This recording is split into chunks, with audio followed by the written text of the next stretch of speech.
I think all the work that we've done over the years, I've seen the value with the science, and I always found it to be difficult talking to a patient who came and asked for alternatives to some of the treatments that we were offering.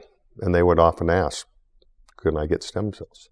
And you can get stem cells, as you say, in the U.S., but they're pretty limited in the way you can get those. You can get them, as you know, from the abdomen, the fat, or bone marrow. You can spin those down.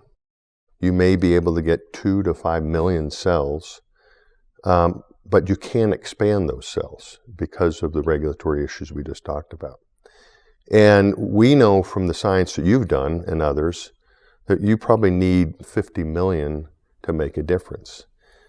So I always found it to be frustrating, and I would often call you with patients that I had when they asked, well, where can I get stem cells? And we would look for these alternatives around the world, and I think there are some good centers that are doing this work.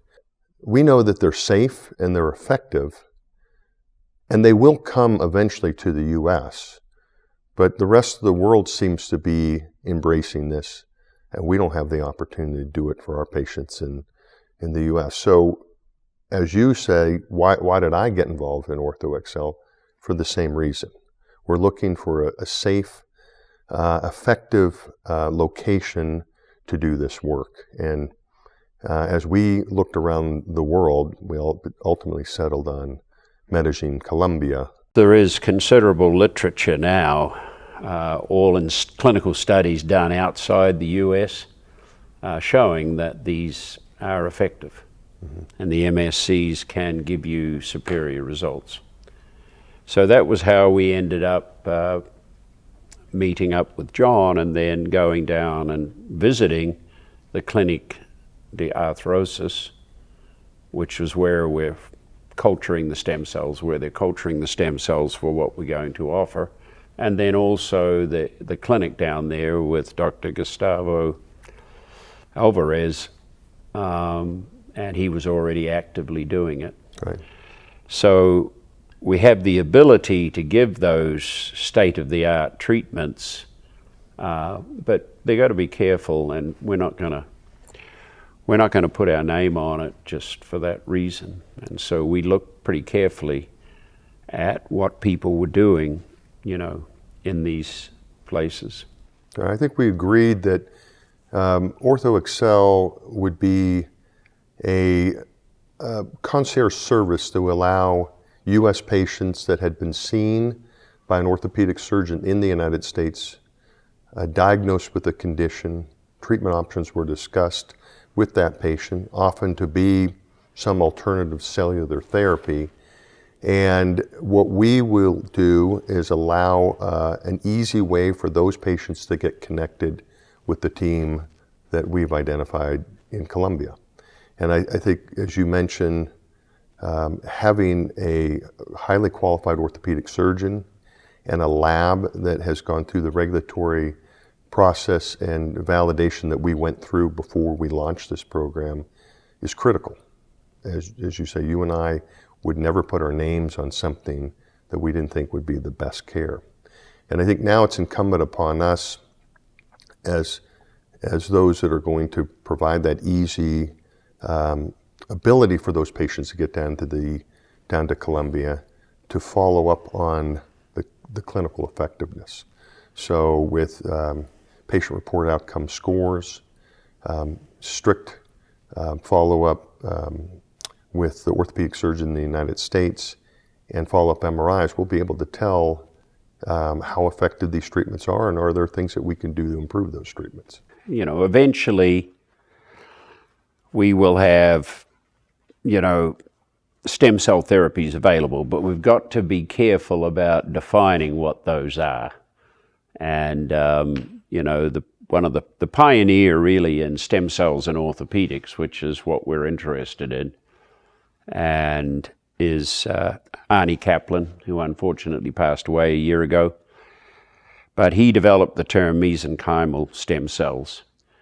And we use the abbreviation MSCs because once we found out with a lot more research, and particularly including his research, that it's not just stem cells. The old concept was you put the cells in and they're going to magically make tissue for you. So the interesting thing is that the naming of stem cells, because there's a lot of things that are called stem cells, as you said before, that aren't. So the cells we're discussing were initially designated as mesenchymal stem cells when Arnie Kaplan showed what they could do as far as repairing musculoskeletal tissue.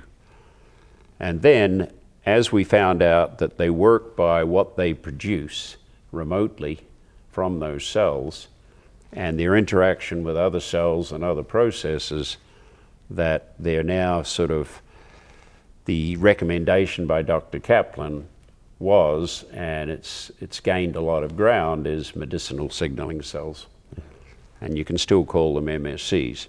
But it's important because some things are advertised as stem cells. And what's more important is that we've done our homework with the effectiveness of MSCs in the specific diseases that we're treating, right, and what Dr. Alvarez is treating down in Medellin.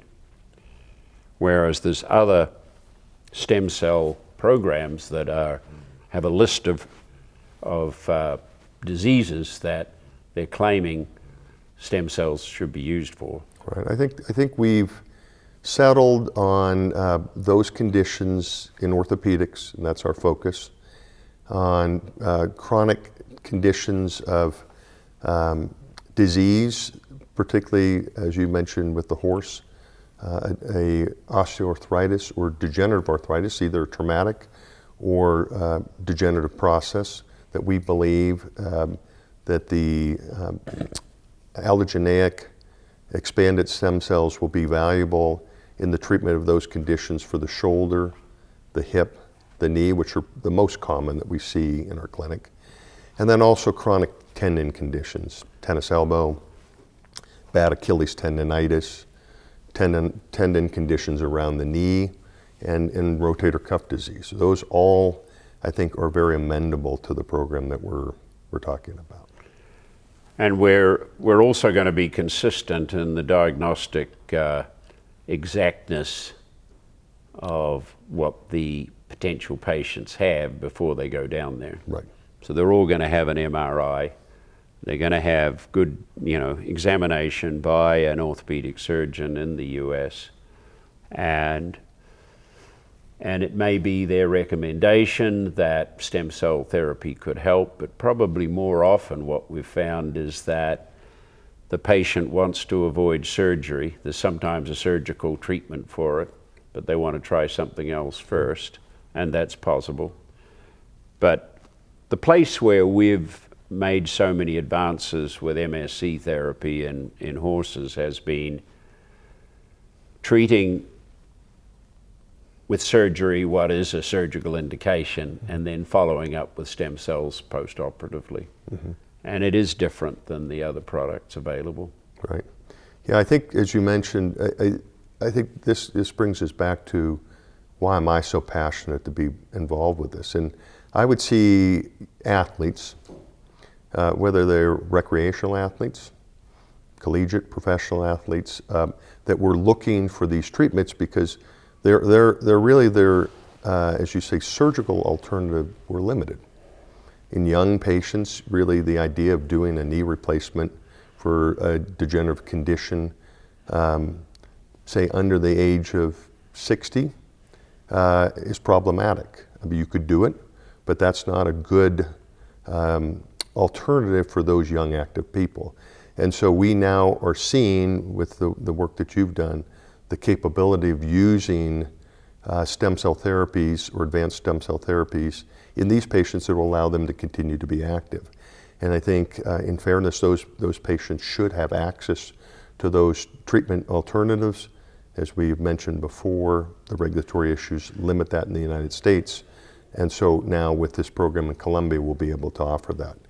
Other conditions that I think you commonly see that are really difficult to treat are chronic patellar tendonitis, or tendinosis, which is the degenerative process of the degeneration of the tendon itself, Achilles tendinosis, where those patients, if they've gone through an extensive non-operative program, meaning medications, therapy, there really aren't a lot of great alternatives after that. Surgical management is not all that predictable for a lot of those conditions. And we just recently had a patient that we've treated down in Colombia with a chronic Achilles tendon condition, really, where this patient, 65 years old, had a similar problem on the opposite ankle that ultimately led to a rupture of the Achilles tendon. Very unpredictable treatment from the standpoint once it ruptures. This patient had done everything they could non-operatively without success, and so we recommended the expanded allogeneic cells. And that patient has had a remarkable success with that. Not only clinically, back to the activities that this person wanted to do, but also MRI follow-up. And that is, I think, really something that we want to continue to be able to provide to patients in the U.S. Yeah, the initial MRI showing that lesion was pretty impressive. Right, a lot of degeneration. And the resolution has been even more impressive. Mm-hmm. Yeah, and that patient, I could tell you, having run a sports medicine clinic where you see high-level athletes, you'd see that a few times a week where somebody would come in and they're looking for a second or third opinion because there isn't really another great alternative for them. And so it's wonderful for us to be able to provide that option if a U.S. patient would want to go offshore to do that. The other thing that I think is important to talk about is what does OrthoXcell do? And as we talked earlier, we are going to be a concierge service to be able to allow for that easy transition between the U.S. orthopedic surgeon and Dr. Alvarez down in Colombia. Our program is really set up to help accommodate the travel arrangements. There'll be a concierge on site once that patient arrives in Medellin. That patient is then taken to the hotel, set up for the night, and then that next day, Dr. Alvarez and his team will come evaluate that patient, draw the appropriate blood work in preparation for the injection. The injection's then done that day, that first day that they're in Colombia, and then right away they're started on extensive post-operative therapy modalities to try to reduce any inflammatory process that would create discomfort. And then the few days that they're down there, they'll be working on cryotherapy to keep that inflammation down, early rehab, and then once they're evaluated by Dr. Alvarez and felt to be safe to travel home, they'll return. So that would be an average, I think, of a 5-day experience. And then when they're down there, because we have the concierge service, those patients will also have the opportunity to be able to see a beautiful country and to be able to take advantage of the sites in Medellin. Great food, amazing hospitality, and their family will be treated, or whoever's traveling with them, to have that experience.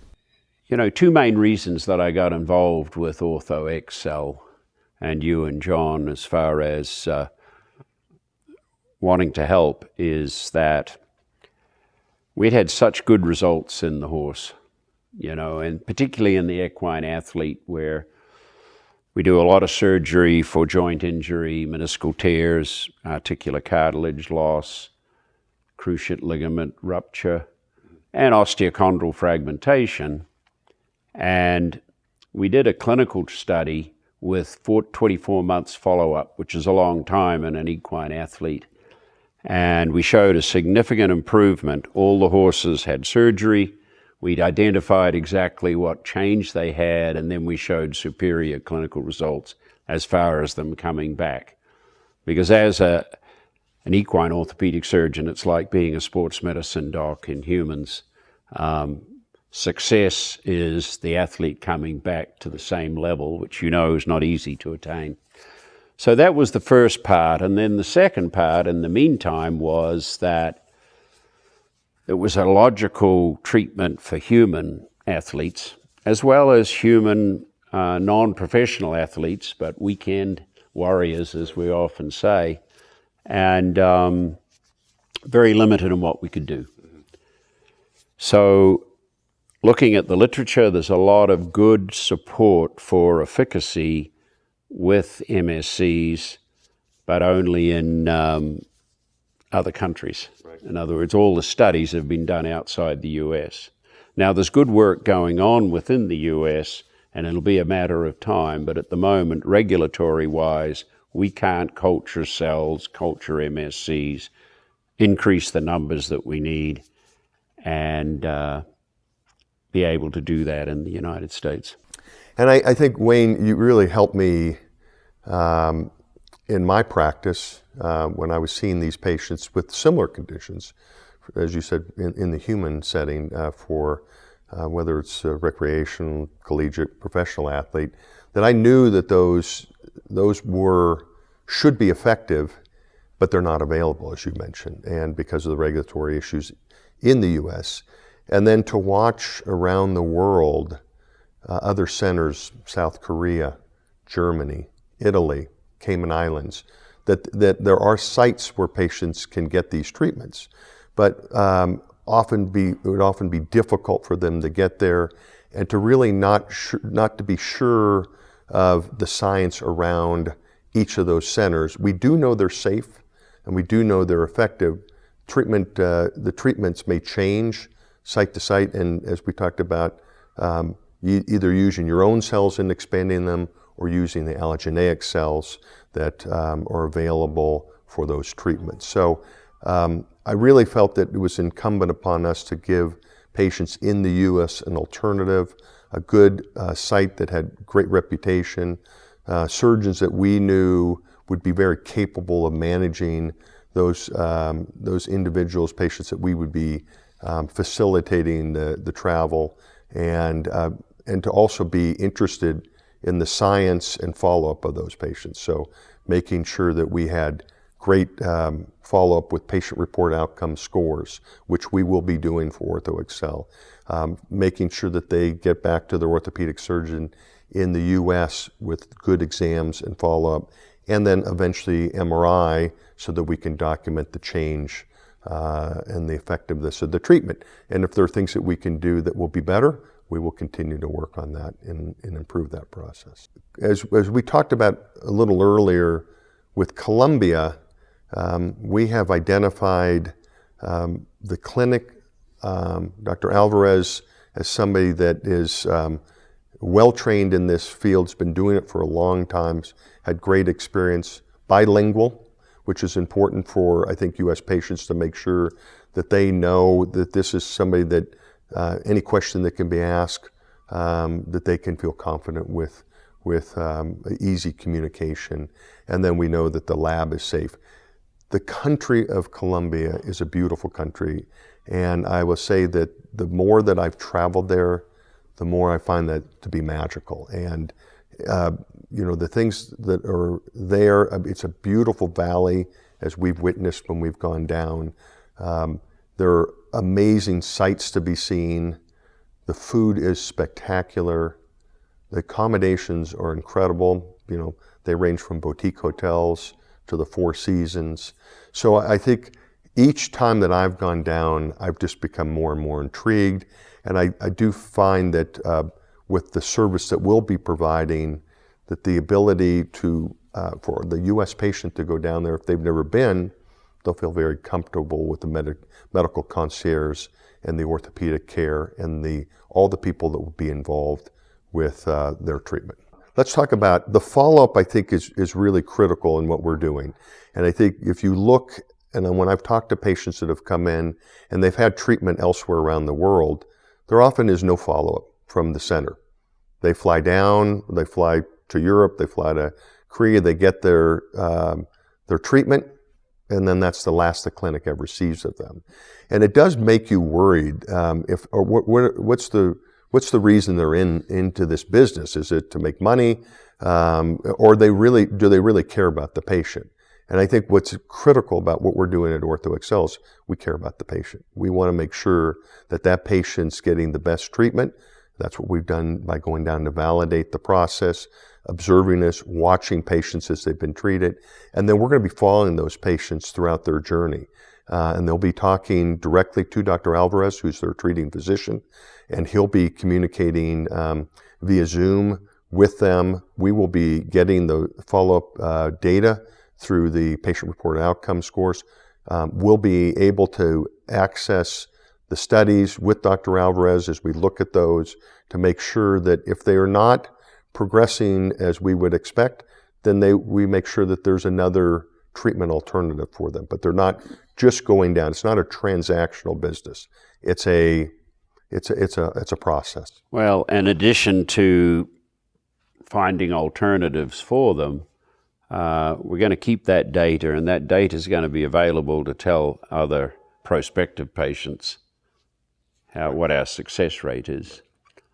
And I think that it'll blossom from there. But it's really critical because it does make the program unique in that that's a serious consideration that right from the start we wanted to have was good patient reporting. Yeah. You and I have talked to a number of people about this project. You've talked to a number of basic science, top-ranked stem cell researchers. They've given you feedback that's positive, but maybe you could share some of the things that you've heard from your colleagues. Yeah, well, I think that obviously the colleagues are either researchers, PhD researchers. There's a couple of those. They're both very prominent ones. And on the technical matters, as far as what our processing is, and if it's valid to be using the cells that we're using. And then the clinicians have all been high-level clinicians who are treating a lot of elite athletes, and that you and I both know, giving their critical view. And they've been through so many studies. Usually all of them have been involved to some extent in a clinical trial. Mm-hmm. And the clinical trials often end up in a frustrating situation where the amount of money they've got to spend to validate with 3T MRIs, etc., the results, that the companies sort of don't go all the way in processing them and getting them to licensing and therefore market. And so I think we've become, through that, well aware of what the challenges are and addressed those when we've been reformulating the overall plan for what we're doing. Yeah, I've gotten the same feedback when I've talked to a number of my peers that are faced with the exact same challenges we talked about earlier. Where do those patients go to get treatment? And they're thrilled to hear that we have this relationship with this group in Colombia. Easy access for U.S. patients with direct flights. Same time zone, which is wonderful. It makes travel a little easier. And I think the thing that really resonates with them is that we've looked critically at the program itself. We've been down there several times to oversee the process. And then we know that that there's oversight with OrthoXcell, making sure that the follow-up is there to really give the follow-up to the orthopedic surgeon to make sure that if they're recommending that treatment, that they know that there's real science around this. Yeah, I agree. And with our travel down there, we've sort of at least seen what it is. Very straightforward flying there. Mm-hmm. I was impressed. Mm-hmm. And I think everything is ideal. The critical part is they're getting the best treatment that they can. When MSC treatment, like the lab, we've researched very carefully and then had those discussions with other people. And then, of course, the clinical, once we met Dr. Alvarez, we knew who was the most appropriate person to have. Yeah, the other thing that I think the orthopedic surgeons I talked to were impressed by is that some of the centers around the world use your own tissue and they expand that. But that process could take 10 to 14 days where a patient would have to have a harvest. The cells are cultured, expanded, and it's not very practical for a patient to go overseas, have to spend 10 to 14 days before they could have the proper number of cells available, where it's just the advantage of the allogeneic cells where they already are expanded in advance of the patient coming down to Columbia. And that 10 to 14 days is a minimum, because we typically spend 3 weeks culturing our equine cells. And so I think that, but of course there's been people express concern about allogeneic cells, which is taking cells, they come from another person, in the case of the practice in Medellin. But the important thing to realize is this has been thoroughly tested. We've done a lot of work in horses. We do autologous because we're allowed to do autologous. We're still doing it with FDA, being the CVM, the veterinary division of FDA, are well aware of what we're doing. However, if we wanted to go allogeneic and get a licensed product here for the horse, it'd be the same situation. We'd have to go through the steps that you have to go through for human. And so, but the big thing is that you can get to a lot more patients. Like the problem we've come up with in the horse, there's been a limit to the acceptance of autologous cells, because the vet has to go out and get a bone marrow, then it needs to be sent to the lab in Fort Collins, Advanced Regenerative Therapies, that we started here. And then you got to wait 3 weeks, send it back, get the patient back in to inject. Whereas with the allogeneic, we've thoroughly researched that, but we've also done a lot of work in the horse, and there's good papers now in human showing that allogeneic is equally effective, and in some instances was more effective. You've got a lot more opportunity to handle the number of cells. There's going to be activation processes that are going to continue to make it better, involved with manipulating the cells. And so we feel very comfortable with it. So in other words, the patient can fly down and the next day get stem cells injected, as long as the necessary steps are done beforehand with their particular history. We are saying that they should stay for 5 days, because we want to make sure there's no reactions. And of course, that's something that's cited quite a lot by the people who are more negative about the use of allogeneic cells. But in my experience in the horse, both allogeneic and autologous can cause reactions. We certainly have reactions with autologous. We've looked at it. You'll get antibodies with allogeneic. You'll get some things that occur that is the reason why people say, well, you could never do a second injection. So at the moment, we're starting off with a single injection and a 4 to 5 days observation of the patient before they go back. But 3 to 5 days is a lot less than, more than 2 weeks. It's going to be a minimum of 2 weeks. You brought up an interesting concept about the cells that we're using. So the Wharton's jelly, which comes from the tissue around the umbilical cord. The big thing with Wharton's jelly, which is the source we're using, there's been some good studies comparing looking at umbilical cells. A lot of people feel that umbilical cells are good. The Wharton's jelly is the jelly that's part of the umbilicus that protects the blood vessels. This is when the baby's in the womb, before it's born. And the big advantage with it is availability. And we've got a setup where it's very carefully done down there, and that from one umbilical cord you can get enough treatment of multiple people. And it's all done very carefully. And last but not least, there's been a really good study. It was done in Southern California at USC, where they compared the cell yield of bone marrow, adipose tissue, umbilical cells, and the Wharton's jelly-derived cells. And the Wharton's jelly-derived cells have the best productivity of number of cells per gram of tissue.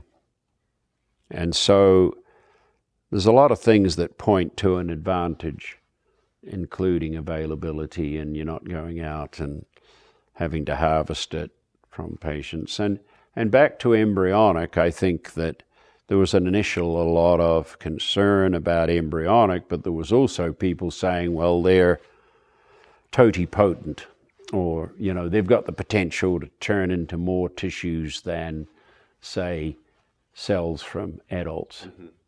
And I think that now it's settled that maybe you can have them too totipotent, because really cancer is MSC's out of control. Mm-hmm. And I think that so there's a happy medium. And the Wharton's jelly, one of the questions that's often been asked is, if you're taking it from another person, you mentioned the potential for developing antibodies and inflammation, but tell me a little bit about how you think about that tissue being immune protective when you're injecting it into another person. Absolutely. Most people feel that if you take something where the baby hasn't been exposed to a lot of, he or she would be exposed to different things from the parent, depending on what their antibody status is or what their disease history is. You've got a bit of potential, but it's pretty minimal potential that compared to going out in the big bad world and being exposed to a lot of other factors. So I think that it is, but people talk about it being immune protected because you're harvesting those cells before they've been exposed to a lot of other antigens, so to speak, that will cause the development of antibodies. Now, we do know from our research with allogeneic cells in the horse that on second ejection, we'll see an increase in neutralizing antibodies in the blood. But there's been comparisons, we've done comparisons with what's really happening in the joint with the patients, and is that bad? No. In other words, you can't equate high levels of antibody and a high antibody titer with potential rejection of your stem cells. Right. And in fact, now there's new work where some of the activity of MSCs, how they produce their therapeutic value, is by combining with other cells that are there to engulf foreign substances, foreign body reaction, but it's all part of the therapeutic effectiveness. Macrophages acting on the products from the MSCs. And so I think that it's a very complicated product, but all the evidence at the moment is that it's not a concern. Right, and that's I think why we continue to see in these other countries an enthusiasm for their stem cell programs. And so we brought up once again that the U.S. has a process by which the FDA evaluates new treatments, and they, in this case, are slow to accept the expansion of cells.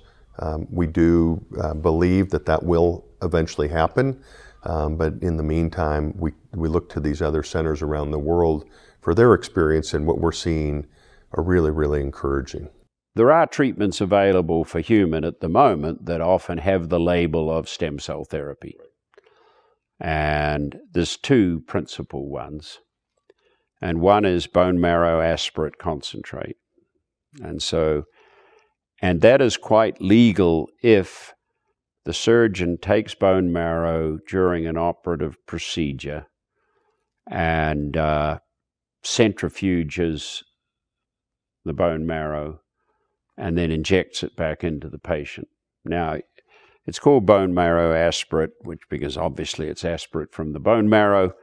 It's concentrated with centrifugation, and you're still allowed to do that, but that's the only thing you can do as far as manipulation of tissue after you take it out for stem cell therapies. And you get about 1,700 MSCs per mil, which is not a lot. Or you get, we generally use as a dose, at least in the horse, 20 million cells. And most of the human papers are now going 25 to 50 million. Right. Yeah, what I've seen when patients come in, and we've offered some of these therapies over the years, is the use of PRP, platelet-rich plasma, which has had a long track record in the United States and has been shown to be effective in certain conditions. I think if you look at the literature, tennis elbow or lateral epicondylitis is one of the few areas where there's really, really good evidence that seems to show its effectiveness. Still used in degenerative arthritis, but as you said, when we're talking about stem cells in the United States, most of the time the cells that are being harvested are being mixed with PRP, and they're being sold as stem cells. And it's really not the same thing that we're talking about here. We're really talking about increased number through expansion and the limitation that we just talked about. So brings us back to the comment that you made earlier in that what was it that attracted me to OrthoXcell? And it was the ability for you and I to work on something that was really unique and not available presently in the United States for our patients. Something that we could feel good that we were taking the science that has been done at the basic science level, which is translational medicine. We have a problem. We know that there's conditions that we want to treat. This basic science tells us that that is a good way to do that. We've shown the effectiveness in animal models and clinically in the equine athlete. And as you mentioned, Wayne, with OrthoXcell, the reason that was so appealing to me is the same reason that the research that we've done in the Translational Medicine Center has led to effective treatments for patients. And before the word translational medicine really came about, it's now a very known term, but the idea of being able to have a clinical problem where you're looking for an answer. You do the basic science research that tells you that you have a solution that could now be tested. The safety and efficacy of that can be monitored in animal trials, eventually often taken to the clinical work in veterinary medicine, but then also in humans. And so as we've been lucky to have developed a number of medical device companies through the work that we've done here, I find this to be the same thing, but now looking at the orthobiologics or advanced cell therapies. And so I have great confidence that the science is telling us that this is the right thing to do, but now we just need to be able to monitor those results in humans.